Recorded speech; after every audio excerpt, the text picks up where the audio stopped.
Welcome, data people. We are Zuma. My name is Matt, and this is Data for Good. This podcast is brought to you by Zuma. Zuma is a dedicated recruitment company for senior data, insights, and analytics professionals, connecting you with Berlin's most influential companies. The Data for Good podcast is for the world of data analytics and engineering, giving you access to the thoughts and opinions of Berlin's most successful data people. Today, we are joined by Filip Vítek, Senior VP Senior VP for Data Analytics at Flaconi. So we're looking forward to this episode as Filip will talk to us about feature engineering, SQL and Python, as well as sharing his personal journey. Filip, welcome. How are you? Thank you, Matt. Thanks for the invitation. Glad to be around and looking forward to the debates. Amazing. And we're well into autumn now. Are you someone who enjoys the autumn months? I am. I actually like the color. I happen to be located now in Berlin, and Berlin has a lot of trees, so there's a lot of colors now in the streets. So I actually like that. It's also an indication of the not nicest months, like the dry winter here in Berlin, which is usually something you want to kind of go through quickly, but the leading to that is pretty nice. So the autumn is fine. What comes afterwards is a bit more a different debate. Yeah, let's enjoy the autumn while it's here. I'm much more of a spring and autumn person as opposed to summer and winter. But yeah, let's not talk about those cold, grey winter months. So yeah, let's talk data. As far back as you can remember, what would you say your first memory of data was? Yeah, it's pretty long way back because my father used to be a computer science teacher. So I have had kind of a very prehistoric languages, programming languages books on my table, not reading them, but like seeing them and having like all databases, which probably don't even ring a bell with the recent audience. So pretty long one, but first time I touched data myself probably has been I was doing a little bit of the election analytics. So I was trying to kind of get a sense of politics and how the things go. And I was receiving a digital election records and trying to make sense of what happened where. So, and that was probably 25 years back. So 25 years. Yes. Was it by chance that you were involved in the election data, or was it something that you kind of followed up on? No, I was a little bit engaged in the youth politics, and then I realized I don't want to be anymore. And I had my lesson learned, but back then, as I was having this data inclination, which we're going to talk about probably in my story part, it was natural for me to engage there as well. So it was not necessarily that I have been charged with that task. It was more kind of spontaneously selected, but I appreciate it. And here and there, I'm sometimes still come back when the elections come to kind of revisit the trade a little bit. Definitely. So prime example there, how we can kind of leverage our domain knowledge and what we're experiencing to get into data and focus. So if we are a non-data person and we're looking to get into the domain and get into the space, how can we use our domain knowledge and other experiences that we already have to support our journey? Yes. So I think I'm getting this question pretty often, or at least I'm being confronted with the answers to the questions that different people take, because to be completely honest, when you're hiring now data people, there is only very few universities who offer kind of a major studies specifically related to data analytics in that sense. There are some, but the demand is much higher than the supply here. So a lot of people joining the data analytical roles have a different education. And they are facing this challenge, an internal kind of hesitation. Shall I be good enough? I'm not having kind of a education in this area. I don't have a formal knowledge. Shall I be good enough? And I actually have to say that it's probably more of a benefit than a detriment, because what is happening in the hardcore data analytics and data science is that the algorithms are getting commoditized. So if you look at the competitions in a kind of a Kaggle or other portals which are trying to arrange competitions for data science and data analytics, and you look at what kind of solutions are winning, it's always the same algorithms that are kind of beating the others. But number one, number two, and number three are very often having the same algorithm, right? So it's not the algorithm which actually makes the edge in winning the competition. And then if you leave the algorithms aside, because they're anyway open source, you can download the library. I mean, of course, maybe the highly sophisticated Apples and Googles of the world have their own research labs, and maybe they have better packages than everybody else. But leaving that extreme aside, I think then if you want to do a reasonable analytics, all of the tools are there. You need to only like do your research and find a library that fits your purpose the best. So it's not the library of the algorithms that are helping to win what it is. And the longer you are practicing the data science and the data analytics, then you find out that it's actually the features that you put into the models that are beating the others. And here comes the domain knowledge super helpful. Because for like coming with a reasonable number and reasonable quality of the features, domain knowledge is a very good head start. So I would say that for anybody trying to enter the space of data analytics, don't get super frustrated. Don't try to learn over the night yet another 20 algorithms for the interview, which is tomorrow. That is not going to help at all, because you can research them later anyway. Try to think about what you can bring to the table as a kind of understanding of the business. And that's usually what helps a lot.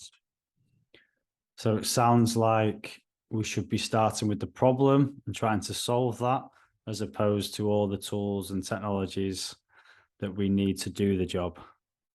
That's one way of looking at it, and it usually helps.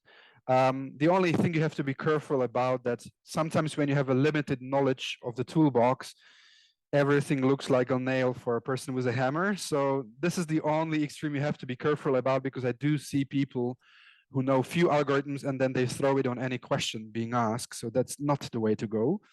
But understanding what is the problem and then being humble about researching for a way to solve it is a probably good way to do. And very often the problem you're going to be, as everybody else, doing it for the first time. So you don't need to hesitate to look for kind of Googling out how the others approach this, or what white papers have been written about it and what kind of suggestions are there.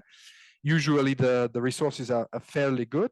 But what you need to be specific about is what kind of your local specific information can you provide to the solution. And that is where understanding the background, the context, the business makes a lot of difference. And to sum it up probably in one sentence, I would say it's probably easier to teach the domain knowledgeable person a few algorithms than to teach the fully data science experts a domain knowledge. So I think if you are entering the space from a business environment, from non-technical environment, don't make that your threat, make that your opportunity. I think that is a way forward for you. So as a team lead or a manager, should we first be looking to be training instead of hiring for data needs if we have all these fantastic professionals already in the team who have strong domain knowledge? Yes, I mean, there are multiple ways to look at it, and I don't want to give a kind of a silver bullet here because maybe the context calls for a different approach. But generally speaking, I think when I'm hiring, I'm happy to close one eye, not two of them, but one eye on the technical knowledge if I see that the gap is closable by some kind of a training. So we're going to talk about the SQL versus Python in a while, and it's I'm going to let me register a few examples there. But basically, if I see that this person who should know like 4 or 5 technical things and he or she misses 1 and 1.5 maybe, I'm still willing to give it a go if I see that the person actually experienced the analytical approaches in a real business context, and he or she understands what have been the limitations and kind of precautions that you need to take into consideration. So yes, generally, long story short, I would say I'm super happy to close small I on some technical gaps to close. But I am hungry for attitude and for domain knowledge. We're not going to talk probably attitude too much today, but it's also important. But then the domain knowledge becomes a very important, and very often is a different differentiator in the last rounds. So you have people who are more or less technically equally skilled because they went through some kind of a technical interview, which it's proving that. And now what else do you have? So what other card you have up the sleeve? And then the business domain knowledge comes very handful.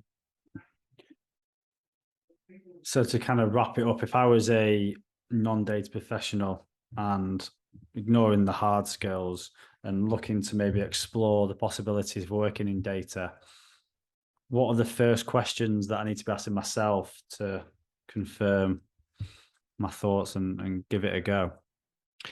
Yes. So if you do have a strategic understanding of a business, if you know what the levers are, because this is usually where analytics can be applied. So we're doing something at certain level and we want to break it to a next level, then usually some kind of a data and data analytics is needed in these times. So if you know where to put your hands first place, so you know what are the levers, where the projects are kind of doomed to be success because they're desperately needed. If you do understand what kind of data sources and data information are relevant for different areas, if you happen to even observe somebody else doing decisions in that area and what kind of data he or she was relying on or missing to make the decision, this is already a very good start. Amazing. And you touched on it briefly. That's a little bit about what questions to ask and what kind of softer skills, attitude is important.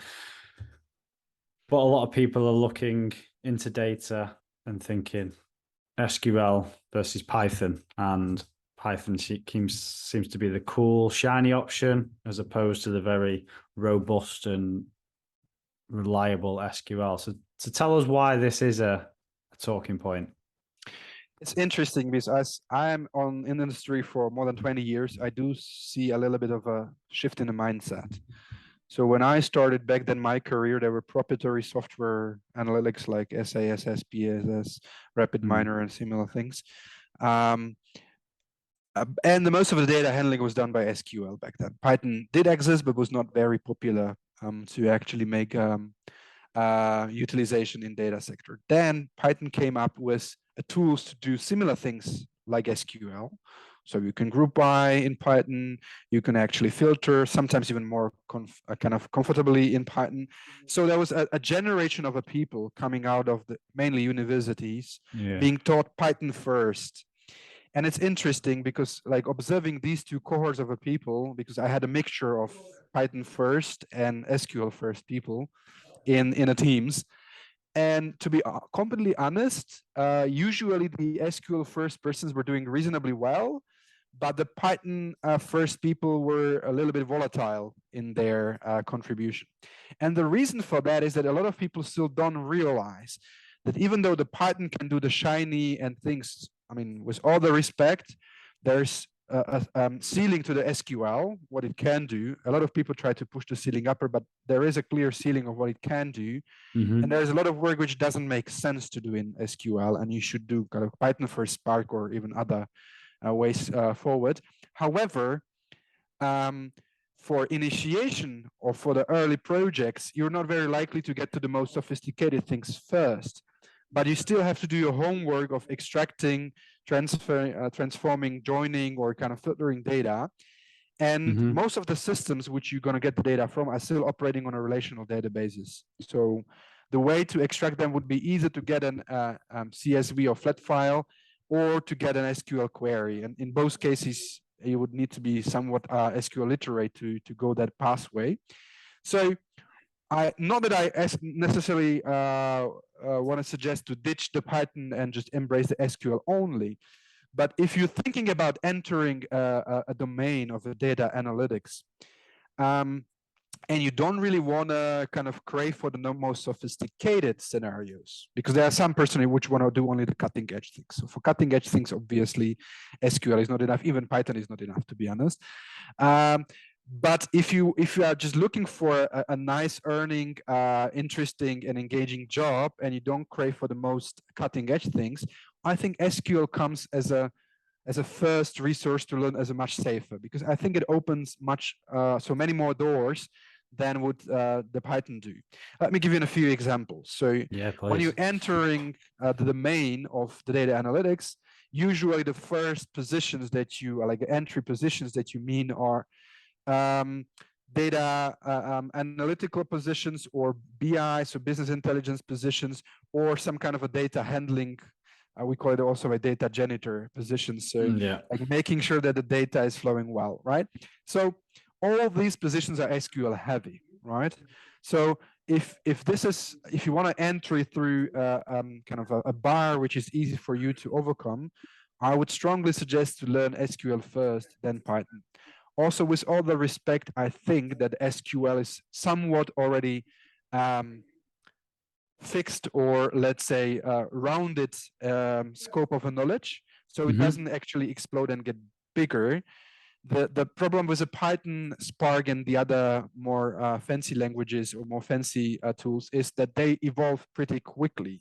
So it's difficult to be trained for the cutting edge, because you haven't even heard about the cutting edge in Python and Spark.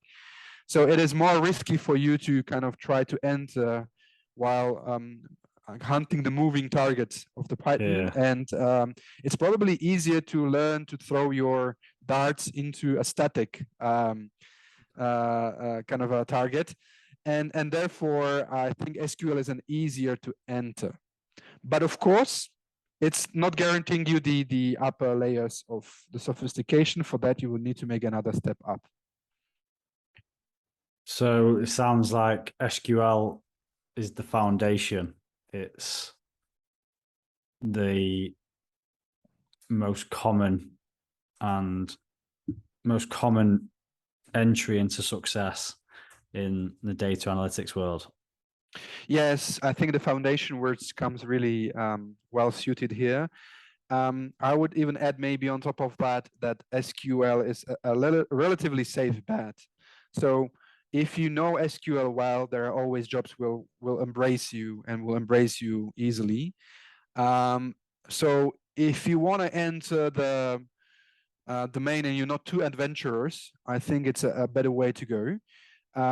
With hunting for like a more sophisticated jobs and jumping to data science and machine learning engineer and deep learning or whatever, that is a more of a challenge. I'm not saying it's impossible. I do see people managing that jump relatively well, but it takes a lot of effort and a lot of kind of upskilling for yourself. And also the result is still less probable and more risky for you, because there is a lot of practitioners who can beat you easily with the domain knowledge. Okay. And if you do start with SQL, there's no stopping you from going into the cutting edge stuff once you're comfortable and maybe looking for a bit more after that. Exactly. Therefore, I think that the kind of a foundation platform is good. It's like you're climbing the mountain. You're not going to get to summit on one jump. You're going to get to a platform where you can reasonably feel that you achieved something. You are already elevated. You're higher than you started, and you have a solid ground. And then you can decide if you want to climb up, or this is enough for you for the time being, and you want to kind of gain more stamina before you go further, right? So that's probably the way to look at it. Shall we call SQL kind of Everest Base Camp?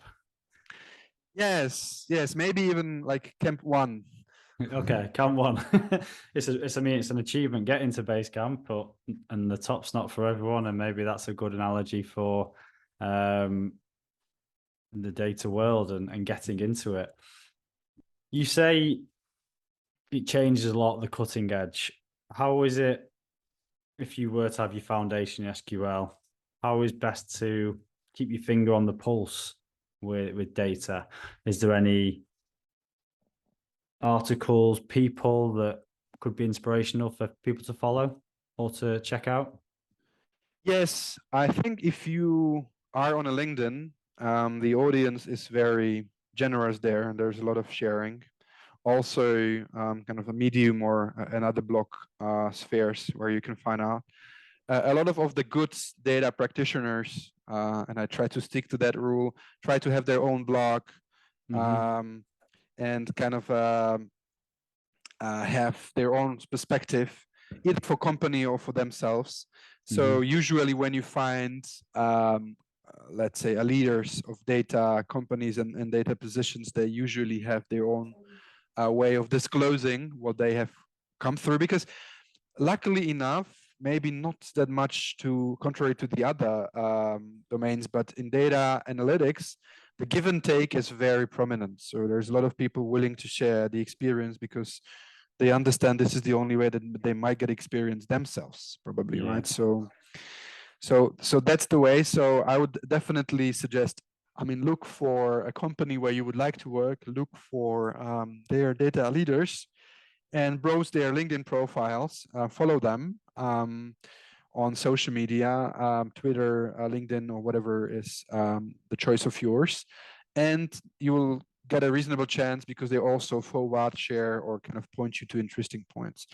However, if we really talk about stepping up from this safe Camp 1 towards the summit, I think what is important to realize these times, which is again different compared to when I started, is that you can't be a universal data scientist anymore.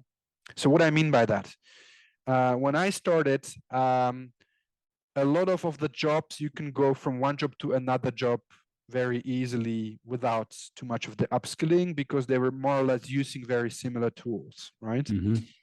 Now the data analytics and data science domain got so much differentiated that you can't possibly be equally good image recognition person, natural language processing person, customer behavior prediction person, or kind of a deep learning for entity recognition and the other things. So it is getting very specified, very kind of granular. And therefore, my suggestion for anybody trying to do this step is don't eat the elephant. Just try to pick a sector where you would be, and also what will be good for you if you do have a domain knowledge. So if you entered the data space from a domain, a business domain, and you didn't start your career in the data, then try to research what are the usual data analytics, machine learning, deep learning tools for that specific domain. So for instance, you're working for e-commerce. What is the usual use case of data analytics, the sophisticated ones in e-commerce? You're working for the healthcare. What is the usual healthcare use case of the advanced analytics? And if you can then know this area, then ideally, and you feel okay about it, because you might still hate it, if you're still okay about it, it's an ideal combo of, you know, that you're going to have a domain knowledge and you're going to be selecting from all of a possible scope of a data analytics, the section or the area which is relevant for your domain knowledge. So you're becoming a killer offer because you do know the sophisticated approaches in that domain relevant, and you do have the domain knowledge. So that's a very explosive combo, and I think then you're going to be hot on the market. Amazing. I think great advice, because it also touches into your passions, and with your passions becomes more motivation. If you're hugely passionate about self-driving cars, have a look at the technologies that the AI tools they're using, and it helps you in your career transition at a quicker speed. I think your background is an interesting one. You didn't necessarily come from a specific data background. That's correct.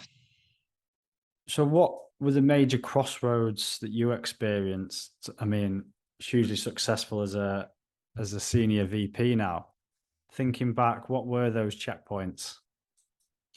Yes. So the first one goes back to the high school times, where I kind of realized that I'm attracted to kind of a puzzle solving or quantitative things, that I can do the math competition, other things. So there was a clear indication that I am somewhat good in quantitative things, using a math, using physics or whatever.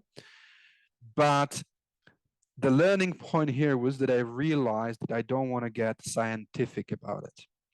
I actually think I could if I wanted, because I was doing in some of the areas very well, and I mean even had a free admission to uni for math, physics, and computer science. So I could have gone that pathway, but I said I don't actually like it.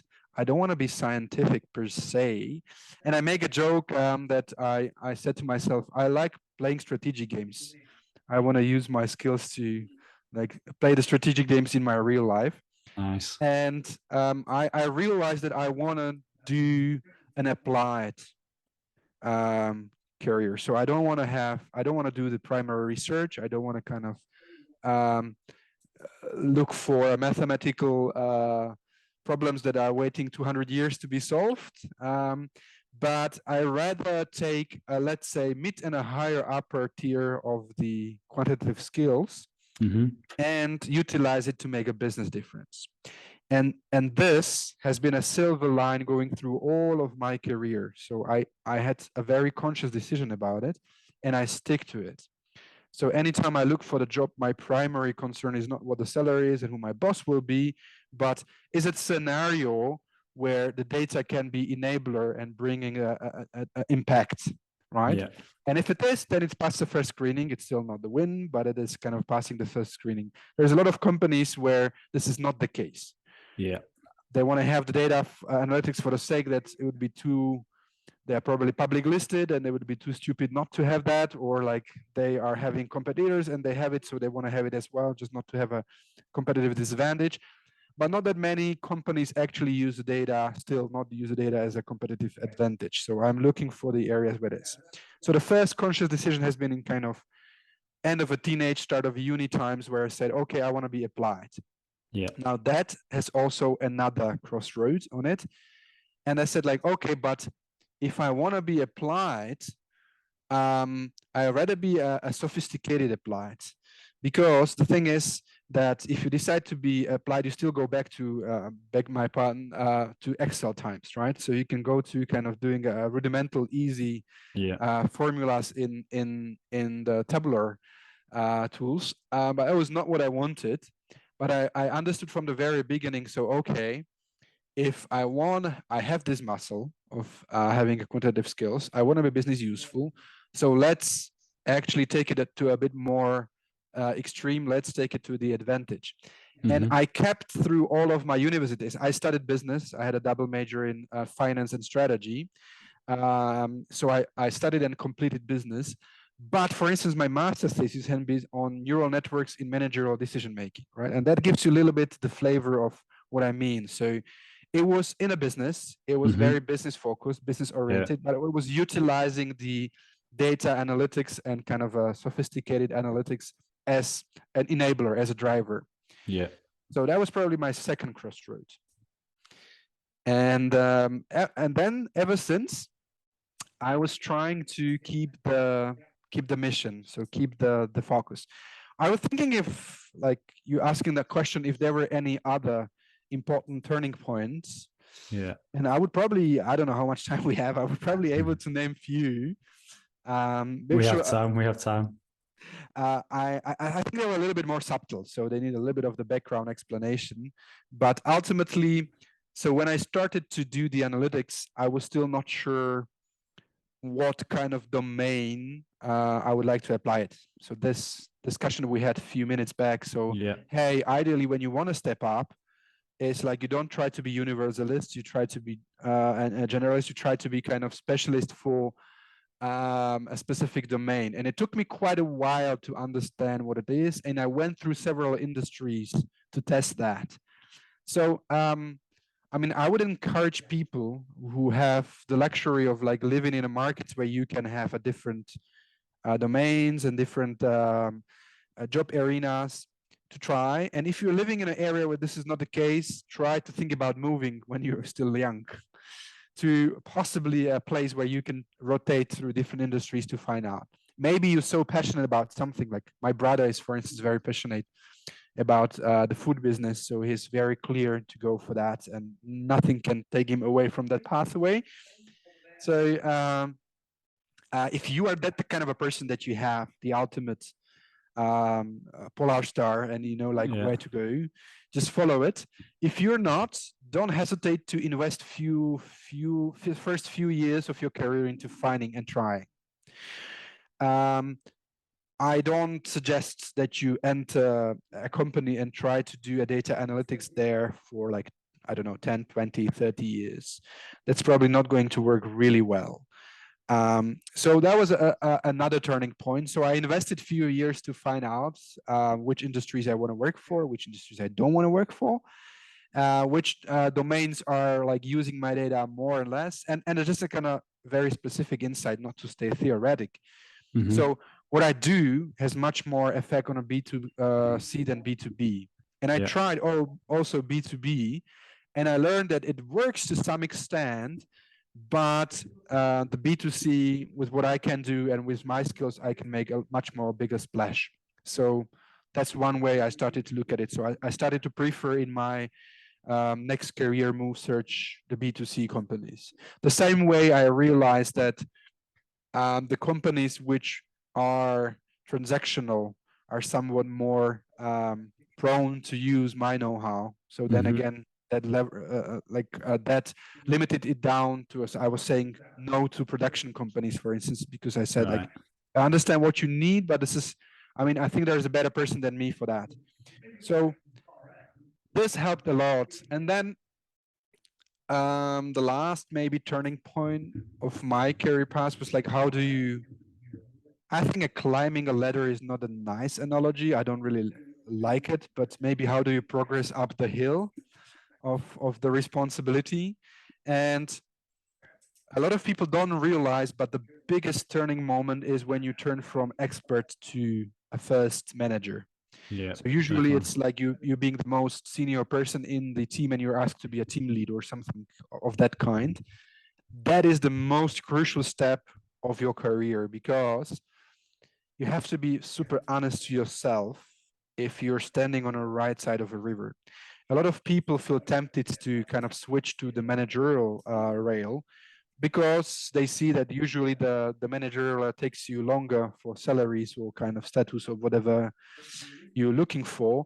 But luckily enough, this is turning to be wrong. So I do see companies who recognize that you can also be a very important expert, not and paid well and recognized and kind of have a lot of responsibility. So you're going to be like a lead data scientist or lead data engineer, and you're going to stay on an expert side of a river, because if anybody like wanting to have a better life would be just going for the managerial pathway, that would be a road to disaster, because a lot of people would not have a kind of a skills for that and would be just trying to force themselves. So on this turning point where you are offered this, you should literally kind of do your own introspection and interview. How do I feel about? Because the biggest difference which you can spot is like already on a team level is that as an expert, I am being recognized for my knowledge, for my input, for my successes. As a team lead or a managerial, then later, I don't know, VP, SVP, and I don't know, C-level, I'm recognized for making sure that the others can do it better than me, right? And that's a very strong distinction. So one should really think about it early enough. Absolutely. We see it getting better, that the answer isn't always manager. You shouldn't push the good people into managerial roles just because they're good at what they do. And I think we're getting a better understanding of this, but you're completely right. You need to start with yourself and what your traits are and where you want to go with your career. Time has flown. It's been a great conversation. We could probably go on for a lot longer, but let's wrap it up with one question. One final question. How can we, as a data community, attract more people to the space? Yes, well, I think first of all, we have a common role of making the positions and the roles attractive enough. So like leading by example, showing like working on interesting projects and showcasing the results. So hence, that's what I said, that a lot of data leaders try to share on their social media because they want to kind of promote, look, it's actually pretty sexy to work on things like that. I don't think so they're doing it for kind of a reason we're debating now, but doing it helps what we're trying to achieve here. So that's certainly one way to do that. The second thing, which is for anybody who has a role of hiring people into the data domain, I would suggest think about the candidates where they can be with a little bit of your help. Don't look at the face value that you're getting from the CV. Look at, you can throw a little bit of upskilling here, upskilling there. Of course, you need to reasonably balance the kind of orientation time and upskilling time. So if there is a project critical task, you don't have probably 5 to 6 months to train people. But if they can do the job somewhat good, I think it's a good investment. Also, a lot of managers need to realize that, especially like onboarding people for the very first or like early stage jobs in their data careers, they're going to be very grateful for these moments because this will be the bridge, and they will remember the bridge, right? Maybe they will not remember the dull pathway that they had to walk for years afterwards, but will definitely remember the bridge when they crossed the river. And I think it's good for us and managers to realize that you are onboarding somebody who has a potential. You get much more loyal person because he or she realizes you're giving him or her this chance of walking the bridge, versus just hunting for ready-made seasoned veterans, where they usually have the other side of a river. So if you don't have a very good projects, they got bored very easily. So do hire the exceptional veterans if you have a kind of primary research or very difficult problems to crack. If you have the usual problems to crack, don't hesitate to invite the kind of starters or people walking the bridge to take them, and think about how to invest a little bit more into their career. I like it. Absolutely. You show the trust in them, and I'm sure they will repay it along the path in their journey. Amazing. Well, you've taught us a lot today, Filip. So yeah, thank you very much. I think these topics lead pretty nicely onto a future podcast, and we would love to have you on again in the future. But that's all we have time for today. Thank you very much for your time and your rich insights, Filip. It has been educational for us all, and I know topics that everyone is interested to hear about. To the listeners, as always, drop your questions and feedback in the comment section, and we will pick some out to be answered on future podcasts. And please don't forget to like and share so we can reach as many people as possible. But it is bye from us. Thanks once again, Filip. Thanks for having me, and good luck with the next editions of the podcast. Thank you very much. And to everyone, ciao for now. Bye.